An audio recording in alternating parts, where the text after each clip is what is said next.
اعوذ باللہ من الشیطان الرجیم بسم اللہ الرحمن الرحیم رب اشرح لی صدری ویسر لی امری واحلل عقدۃ من لسانی یفقہوا قولی رب زدنی علما اللہم فقہنا فی الدین آمین اللہم صلی علی محمد وعلی آل محمد۔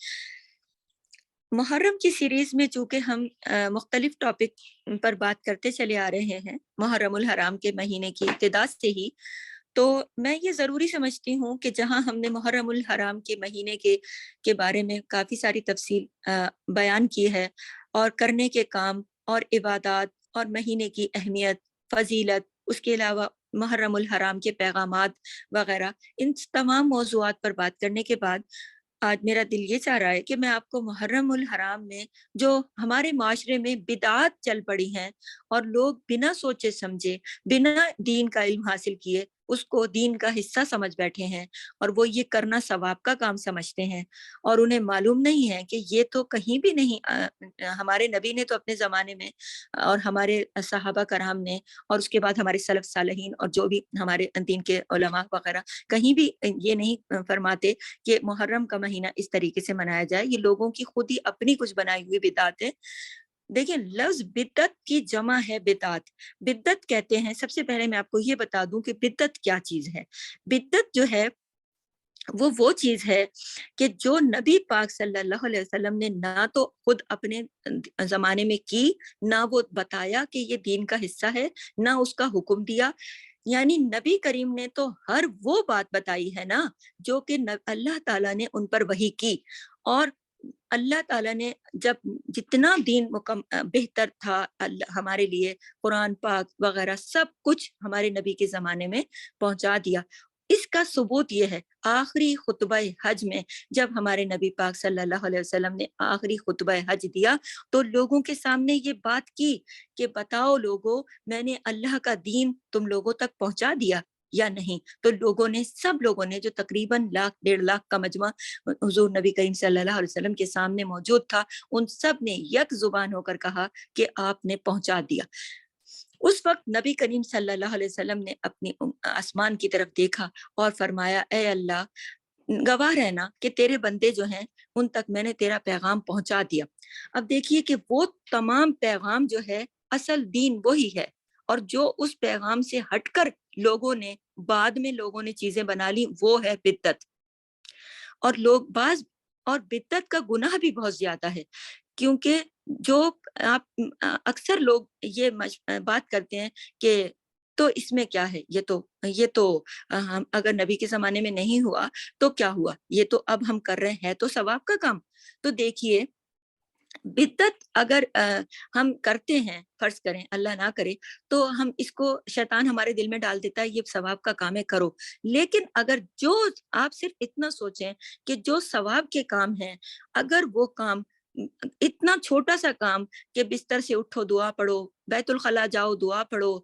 ہر چیز وضو سے لے کے استنجے سے لے کے میاں بیوی کی زندگی، دین کی زندگی، ہمسائے پڑوسی، ماں باپ، علم حاصل کرنا، ہر چیز کے بارے میں ہمارے نبی نے بتا دیا، کوئی چیز چھوڑی نہیں۔ خود مشرکین اس بات کا ثبوت میں بات کرتے تھے کہ یہ کیسا نبی ہے کہ یہ ہر چیز بتاتا ہے۔ تو آپ یہ دیکھیے کہ جب ہر چیز ہمارے نبی نے بتا دی، تو جو کچھ ہمارے حق میں بہتر تھا وہ سب بتا دیا، تو کیا خدا نہ خواستہ کوئی بات ہمارے نبی سے باقی رہ گئی ہے؟ کیا رہ گئی ہے کہ جو آج کل ہم اس کو اپنے معمولات میں شامل کر لیتے ہیں اور اپنے دین کا حصہ بنا لیتے ہیں اور کہتے کیا ہیں یہ ثواب کا کام ہے تو ثواب کا کام نہ، تو ثواب کا کام اگر ہوتا تو آپ یہ سوچئے کہ کیا ہمارے نبی اس کو نہ بتاتے؟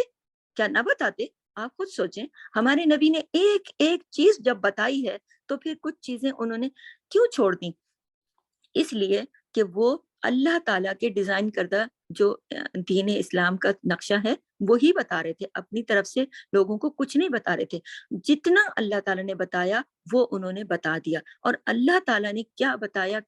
کتنا بتایا، یہ سب قرآن میں ہے، اور قرآن میں نبی نے اسے فالو کر کے دکھایا، احادیث میں بھی ہے۔ تو دیکھیں، اگر اللہ تعالیٰ نے انسان کو تخلیق کیا ہے نا، تو اللہ تعالیٰ انسان کے بارے میں خوب جانتے ہیں، وہ زیادہ بہتر جانتے ہیں کہ انسان کیا کر سکتا ہے اور کیا نہیں کر سکتا، اور کیا کرنا چاہیے اور کیا نہیں کرنا چاہیے، کیا کام کرنے کے اللہ نے انسان کو فائدے ہیں اور کیا کام کرنے کے فائدے نہیں ہیں۔ اگر اللہ تعالیٰ نے چونکہ انسان کو ڈیزائن کیا اور اللہ نے اس دنیا کو پیدا کیا، اللہ نے انسان کو اس دنیا میں بھیجا اپنی عبادت کے لیے، تو اللہ ہی بہتر جانتا ہے نا، اللہ ہی کا فیصلہ ہونا چاہیے نا کہ ہمیں اس دنیا میں کیسے اپنی زندگی گزارنی ہے، کس وقت ہمیں کون سی عبادت کرنی ہے اور اس کا اجر کتنا ہے۔ یہ اللہ نے ہمیں سب بتا دیا، طریقہ بتا دیا، فرائض بتا دیے ہمیں، ہم اللہ کے حقوق بتا دیے، بندوں کے حقوق بتا دیے۔ اب ہمارا فرض کیا بنتا ہے؟ ہمارا فرض یہ بنتا ہے نا کہ، اور پھر ہمیں نبی بھیجے، اللہ تعالیٰ نے انبیاء بھیجے کہ انبیاء نے آ کر پیغام دیا اور پھر انبیاء نے کر کے دکھایا، دیکھیں ایک رول ماڈل بن کر آئے، اور پھر آخری نبی کی زندگی، جب آخری نبی حضرت محمد مصطفیٰ صلی اللہ علیہ وسلم کو اللہ تعالیٰ نے بھیجا، تو اللہ تعالیٰ نے آخری نبی کو وہ تمام چیزیں ان کی زندگی میں شامل کی جو ایک انسان کے ساتھ ہو سکتی ہیں، یعنی کہ وہ تمام دکھ، وہ تمام حالات، وہ تمام معاملات، آپ ان کی زندگی کے حالات دیکھیے نا، کیسے وہ پیدا ہوئے تو والد کا انتقال پہلے ہو چکا تھا، پھر والدہ چلی گئیں، پھر اس طرح مطلب معاشرہ ان کے معاشرے میں بھی سب رشتہ داروں میں بھی دشمن بن گئے، اور ان کی زندگی میں کوئی ایسا پہلو نہیں ہے جو کہ نہ آیا ہو، کوئی ایسا غم، کوئی ایسا دکھ، کوئی ایسا معاملہ۔ اس لیے وہ تمام حالات اللہ نے انہیں دکھائے، اس لیے کہ بعد کی لوگ، کیونکہ وہ آخری نبی تھے، تو بعد کے جو لوگ ہیں رہتی دنیا تک، لوگ ان کو اپنا نمونہ سمجھ کر اس پورے ہمارے نبی کی زندگی کو، ان کی سیرت کو دیکھ کر اور ان کو رول ماڈل بنا کر اپنی زندگی جئیں۔ اور ساتھ میں اللہ تعالیٰ نے نہ صرف نبی بلکہ ساتھ میں قرآن بھی، پوری بک، پوری تفصیل لکھ کر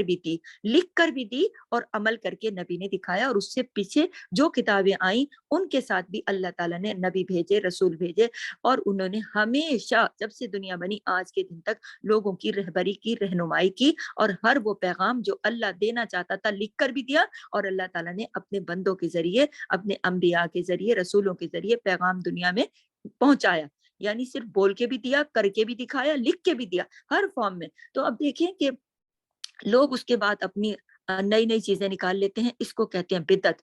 جو نئی نئی چیزیں دین میں ایجاد کر لیتے ہیں اور کہتے ہیں یہ ثواب کا کام ہے، اگر ہم کر رہے ہیں تو یہ گناہ تو نہیں ہے نا، اگر ٹھیک ہے آپ کر رہے ہیں گناہ تو نہیں ہے، لیکن دیکھیے بدعت جو ہے وہ جب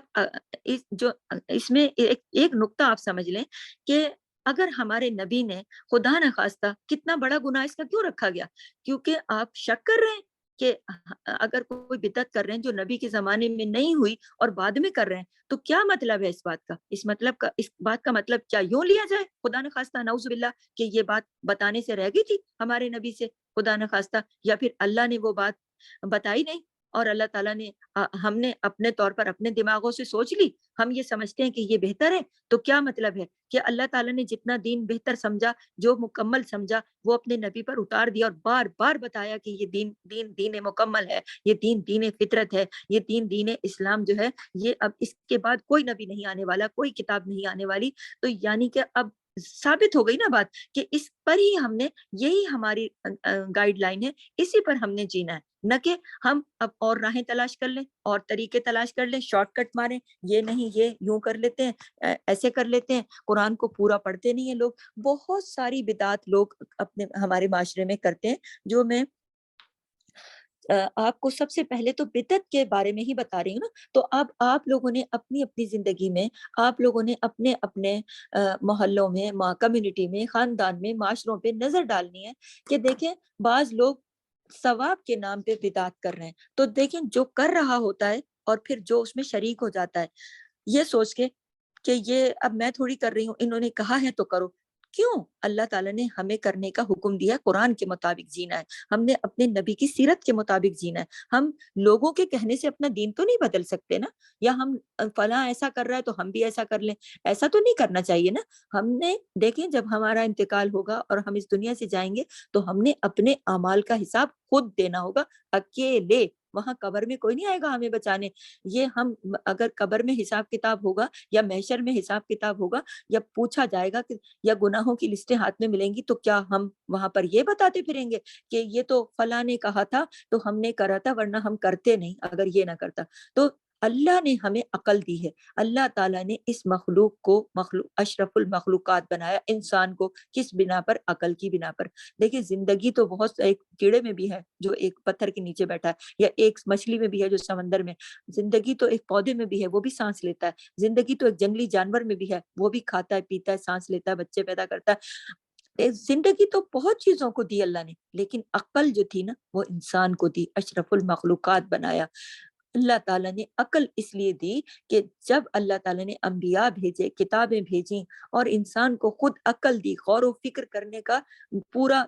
سسٹم جو انسان کو دیا وہ اور کسی چیز کے پاس نہیں ہے, تو پھر اللہ تعالیٰ ہمیں غور و فکر کرنا چاہیے نا. ہمیں اپنے قرآن کو پڑھنے کا حکم کیوں دیا گیا کہ ہم اپنے قرآن کو پڑھیں, سنیں, سمجھیں, عمل کریں. اس کو اتنا بڑا درجہ کیوں حاصل ہے؟ تاکہ ہم اپنے اصلی دین کو سمجھ جائیں اور ہم اصلی دین پر عمل کریں اور ہم اپنی زندگی اس طریقے سے جئیں. اب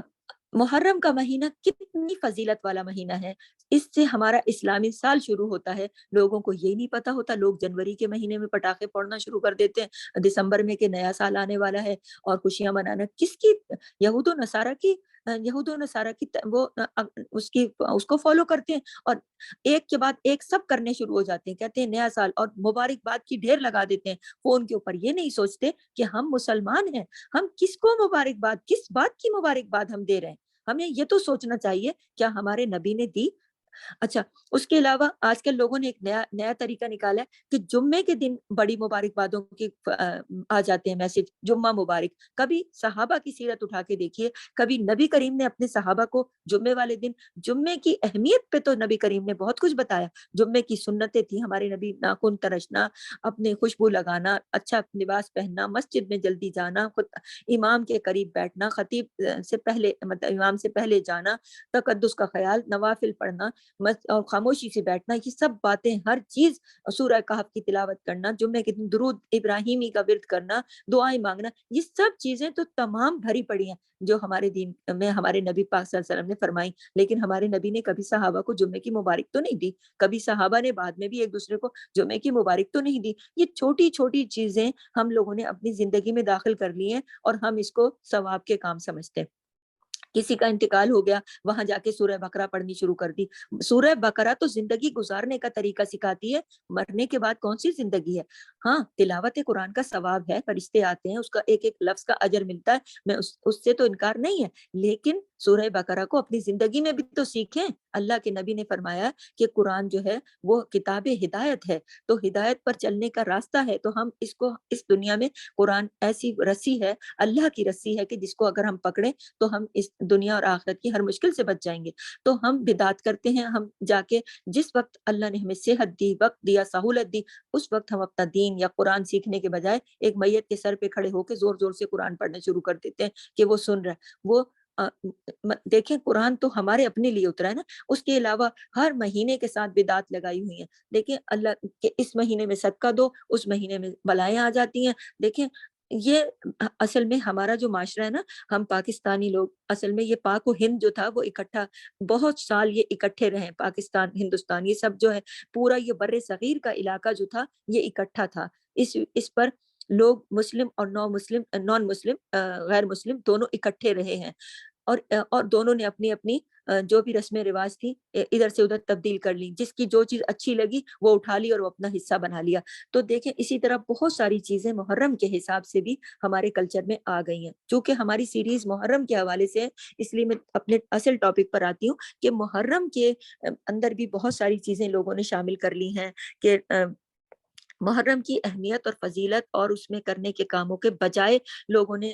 کہ شاید یہ غم کا مہینہ ہے, شاید یہ سوگ کا مہینہ ہے, شاید اس میں پورا مہینہ جو ہے تو کوئی ہنسی خوشی کی بات ہی نہیں کرنی ہے, کچھ بھی نہیں کرنا ہے, غمگین رہنا ہے, رنگین کپڑے نہیں پہننے ہیں, بالکل ماتم کا سا سما. دیکھیں اسلام میں, ہمارے دین میں, دیکھیں اگر گھر کا کوئی فرد بھی چلا جاتا ہے نا, تو گھر کا کوئی ایک فرد انتقال ہو جاتا ہے, چلا جاتا ہے اللہ کے پاس, تو اللہ تعالیٰ نے کیا طریقہ بتایا, ہمارے نبی نے کیا طریقہ بتایا کہ آپ دعائیں پڑھیں, اس کے لیے دعائیں مغفرت کریں, 3 دن تک آپ آنسو بہائیں, سوگ منائیں, 3 دن کا سوگ ہے, صرف 3 دن کا سوگ ہے, اس کے بعد آپ سوگ ختم کر دیں, اللہ کی رضا میں راضی ہو جائیں اور اللہ تعالیٰ سے مرنے والے کے لیے مغفرت کی دعائیں کریں, مغفرت کی دعائیں کریں, اور اپنے اپنے عمل میں سدھار لائیں کہ وہ تو چلا گیا, اب ہماری باری ہے, اور اپنے آپ کو اللہ سے جوڑ لیں.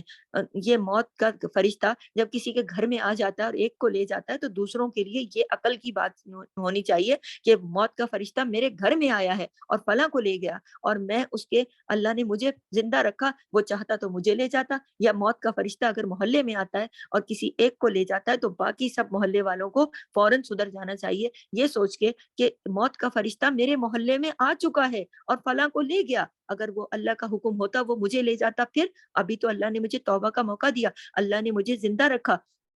فرشتے کو یہ حکم نہیں دے دیا کہ وہ مجھے لے آئے, اگر وہ مجھے لے جاتا تو میرے پاس تو موقع ہی نہ بچتا, میرے پاس تو یہی نہ بچتا کہ میں توبہ کر لیتی. تو دیکھیں انتقال ہو جائے نا اپنے کسی پیارے کا بھی تو 3 دن کا سوگ ہے, اس کے بعد آپ 3 دن بھی آپ آنسو بہائیے. اس میں بھی دین اسلام نے یہ چلا چلا کر بین کرنے سے سخت منع کیا. کسی جنگ میں بہت سارے لوگ شہید ہو گئے تھے, اور جب لاشیں آئیں تو مدینے کے گھروں میں لوگ, عورتیں رونے لگی, کیونکہ زمانے جاہلیت میں یہی ہوتا تھا نا, لوگ بین کر کر کے اونچی اونچی آواز میں روتے تھے. تو نبی کریم نے بار بار صحابہ کو بھیجا کہ جاؤ ان کو منع کرو, جاؤ ان کو منع کرو, ان کو سختی سے منع کرو کہ یہ نہ کرو, جو یہ کرے گا وہ ہم میں سے نہیں ہے. تو آپ یہ دیکھیے کہ لوگ یہ اگر نبی کے اللہ تعالیٰ کے قرآن کو, اللہ کے احکامات کو اور نبی کی سیرت کو اچھے سے سمجھیں تو یہ سب کچھ نہ کریں. تو دیکھیں محرم کے مہینے میں تو نبی پاک صلی اللہ علیہ وسلم کی بیٹی کا نکاح ہوا حضرت عثمان کے ساتھ. تو اس کے علاوہ کہیں پر بھی اللہ تعالیٰ نے کہیں ہمارے دین میں یہ نہیں ہے کہ گھر میں بھی اگر موت ہو جائے تو آپ اس طرح کا 3 دن کے بعد آپ سوگ ختم کریں. اس طرح کا کہیں منع نہیں ہے کہ آپ اس طرح کے کلر کا کپڑا نہ پہنیں, آپ اپنے گھر میں سوگ بنا کے رکھیں, آپ اسی غم میں روتے رہیں. نہیں, موت جو ہے وہ یہ پیغام لے کر آتی ہے کہ یہ شخص تو اللہ کے پاس چلا گیا, اس کا وقت اور موت پتہ ہے ایک چھوٹی جو ہے نا, وہ ایک چھوٹی قیامت ہی ہے, اس بندے پہ تو قیامت ہی آ گئی نا, اس کا تو ہو گیا کام. اب باقی جو لوگ ہیں ان کو ان میں سدھار لانا ہے, ان میں بدلاؤ لانا ہے. تو آپ کو وقت دے رکھا ہے, اللہ نے اس کا وقت پورا کر دیا, مہلت پوری ہو گئی. یہ کام ہے, کام مومن کا کام یہ ہے کہ وہ اپنے اندر بدلاؤ لائے. یہ نہیں ہے کہ دیکھیں شہادت امام حسین ہوئی, ہمارے بہت ہی نواسہ رسول, بہت ہی عزت والے, بہت ہی عظمت والے ہمارے نبی کے نواسے حضرت امام حسین رضی اللہ تعالیٰ عنہ, اور ان کے تمام باقی اہل بیت اور ان کی فیملی کے لوگ جو اس دنیا سے اسی 10 محرم کے مہینے میں شہید کر دیے گئے. تو ان کی زندگی سے ہم نے سبق حاصل کرنا ہے. کہنے کا مقصد یہ ہے کہ ان کی زندگی میں کیا مقصد تھا, وہ مقصد, اس مقصد پہ ہماری نظر ہونی چاہیے. دیکھیں اگر ہم نے رنگ پہننے سے ہٹ گئے یا ہم شور اور واویلا مچاتے رہے اور ہم صرف غمگین ہو کے بیٹھے رہے تو اس کا مقصد تو یہ تو ہم شیطانی عمل کر رہے ہیں نا, کہ شیطان ہمیں اصل مقصد سے ہٹا دے. اصل مقصد یہ ہے کہ ہمیں اللہ تعالیٰ کوئی جو بھی کام ہماری زندگی میں آتا ہے تو ہمیں اس سے اللہ کی مرضی مشیت کو سمجھنا چاہیے اور اس اپنے اندر بدلاؤ لانا چاہیے, اپنے اندر سدھار لانا چاہیے. نہ کہ ہمیں وہ کام کرنے چاہیے کہ جو اللہ نے نہ حکم دیا ہے اور نہ ہمارے نبی نے کیا. ہمارے نبی کے اپنی زندگی میں ان کے بیٹے طاہر, ان کے بیٹے قاسم, ابراہیم, ان کے اپنے بیٹے اللہ کو پیارے ہوئے اور ان کی آنکھوں میں آنسو بھی آئے. اور صحابہ نے کیا کہا, صحابہ نے کہا نبی کریم صلی اللہ علیہ وسلم آپ کے آنکھوں میں بھی آنسو آ گئے. تو انہوں نے کہا کہ ظاہر انہوں نے جواب دیا نا کہ دل پر کسی کا اختیار نہیں ہے, آنسو نکلے. ہمارے نبی کریم صلی اللہ علیہ وسلم نے نہ سینہ کو بھی کی, نہ انہوں نے شور مچایا اور نہ ہی انہوں نے کوئی ایسی کئی دنوں تک سوگ کا ماتم رکھا, بلکہ وہ اللہ کی رضا میں راضی ہو گئے. اور دیکھیں کہ اللہ تعالیٰ نے اگر ان کے بیٹوں کو ان کی زندگی میں واپس لیا تو نبی کریم کے اپنے بیٹے تھے, یہ نبی کریم کے اپنے بیٹے تھے. تو کیا صحابہ کرام جب بھی ان کے بیٹوں کی وفات کے دن یا مہینے یا آتے تھے, نبی کی زندگی میں بھی تو پھر بعد میں وہ اتنا سال جیے, تو کیا وہ اس پر اپنا کام چھوڑ دیتے تھے, سوگ منانے بیٹھ جاتے تھے کہ نہیں اب بس سب کاروباری زندگی بند. جو اللہ کے نبی تو تبلیغ کا کام کر رہے تھے نا, اللہ کا دین آگے بڑھا رہے تھے. تو کیا جب ان کے بچوں کی جو بچے جن اوقات میں, مہینوں میں, ٹائم میں فوت ہوئے تھے, تو کیا اس وقت وہ اپنا سارا کچھ کام ٹھپ کر دیتے لیتے تھے، بلکہ نہیں، انہوں نے تو اللہ تعالیٰ نے تو 3 دن کے سوگ کا حکم دیا، انہوں نے 3 دن سوگ کیا اور پھر اپنی زندگی میں واپس اپنے جس کام کے لیے انہیں اللہ نے منتخب کیا تھا وہ اپنے کام میں لگ گئے۔ تو دیکھیں انسان کی تخلیق کا مقصد یہ نہیں ہے کہ رہتی دنیا تک ہم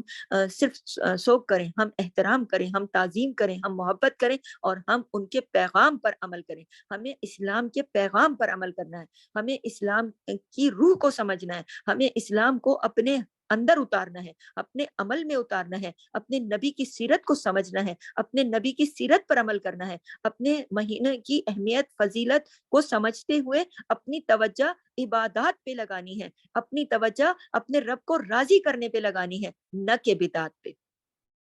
تو بدعت وہ چیز ہے جو نہ ہمارے نبی نے کہی، نہ کی، نہ ہمارے اللہ کا حکم ہے۔ تو آپ نے کوئی بدعت نہیں کرنی، کیونکہ بدعت بہت سخت گناہ ہے، اور بدعت کرنے والا اور بدعت میں شریک ہونے والا جہنمی ہے، تو نبی کریم کے ارشاد کے مطابق۔ تو آپ اور میں آخر میں دعا کرتی ہوں کہ